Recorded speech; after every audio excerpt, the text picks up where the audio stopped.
आज Doubtnut app download करें। Doubtnut पर अपने सभी गणित, रसायन विज्ञान, भौतिक विज्ञान और जीव विज्ञान के डाउट्स का करो सफाया। बस प्रश्न की फोटो खींचो, एक ही प्रश्न को क्रॉप करो और तुरंत वीडियो सोल्यूशन पाओ। अभी डाउनलोड करें। हेलो स्टूडेंट्स, नमस्कार। आपके सामने प्रश्न है कि कोयले के प्रक्रमण के उत्पाद क्या हैं। हमें बताना है कि कोयले के प्रक्रमण से क्या क्या उत्पाद प्राप्त होते हैं। तो सबसे पहले आप जानेंगे इसमें कि प्रक्रमण शब्द जो आपको दे रखा है इसका मतलब क्या होता है। तो दोस्तों, हम लोग जानते हैं कि आपको जो कोयला है वो कहाँ से प्राप्त होता है, पृथ्वी से प्राप्त होता है। पृथ्वी के भूगर्भ से आपको कोयला प्राप्त होता है और जो भी चीज़ आपको पृथ्वी के भूगर्भ से प्राप्त होगी तो जाहिर सी बात है कि वो एक तो आपकी शुद्ध नहीं होगी, वो क्या होगी, अशुद्ध होगी। उसमें कुछ अशुद्धियाँ मिल रहेंगी, क्योंकि आप जानते हैं पृथ्वी के भूगर्भ में मिट्टी वगैरह आदि अनेक पदार्थ पाए जाते हैं जो कि आपके क्या होती हैं, अशुद्धियाँ होती हैं, तो वह शुद्ध होती है।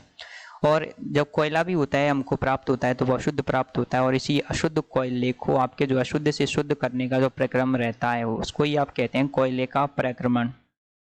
तो क्या होता है आपके सामने कि जब आप कोयले को शुद्ध करते जाते हैं तो शुद्ध करते समय आपको कोयले से विभिन्न प्रकार के पदार्थ प्राप्त होते हैं जिनको आप कोयले के प्रक्रमण के उत्पाद कहते हैं। तो सबसे पहले हमको प्राप्त होता है कोयले के प्रक्रमण का उत्पाद आ जाएगा कॉक। अब कॉक क्या होता है दोस्तों, कॉक होता है आपके कोयले का लगभग शुद्ध रूप होता है। मतलब कि यदि आप कहेंगे कि ये कोयला ही है, एक तरीके से जो कोयले का एकदम प्योरेस्ट फॉर्म होती है वो हो जाएगी आपके कॉक।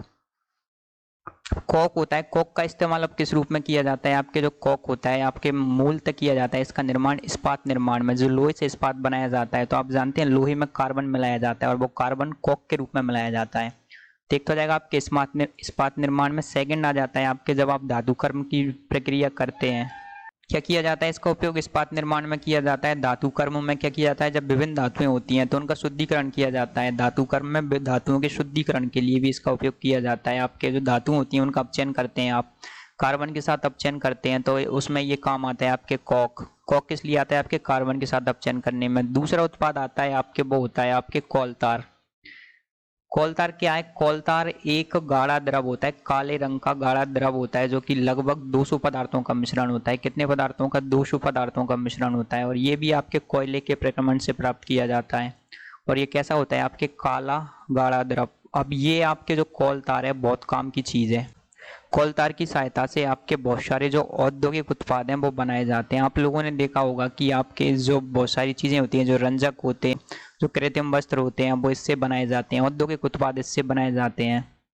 जो तीसरा उत्पाद आता है आपके, वो होता है आपके, तीसरा उत्पाद होता है आपके वो है कोयला गैस।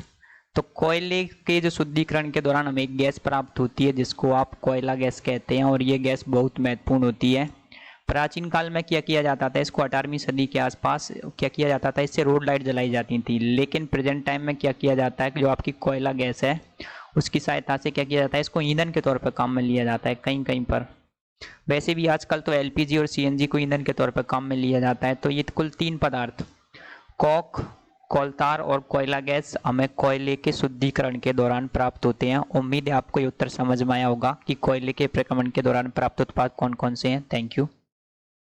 कक्षा 6 से 12वीं से लेकर नीट, आईआईटी, जेईई वो एडवांस के लेवल तक 1 करोड़ से ज्यादा छात्रों का भरोसा। आज ही डाउनलोड करें डाउटनेट ऐप या व्हाट्सएप करें अपने सारे डाउट्स 8400 400 400 पर।